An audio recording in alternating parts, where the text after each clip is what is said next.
அது எலுமிச்சம்பழமா? அப்படியே சாப்பிட்ற? இனிக்குதா? ஆ, உரைக்குதா? அதில் என்ன இருக்குது? எங்கே யார் போட்டா? மிளகா பொடி யார் போட்டா? யார் போட்டா?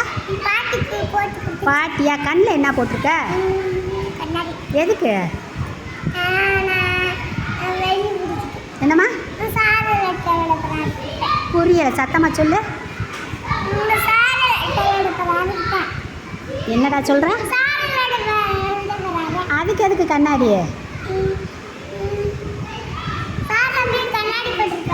ஓ, சார் போட்டிருப்பாரா? எந்த சாரு? ஹைஸ்கூல் சார் இந்த கண்ணாடியாக போட்டிருக்காரு? ஆ, சரி. இதில் என்னமோ படம் இருக்கே, இது என்ன படம்?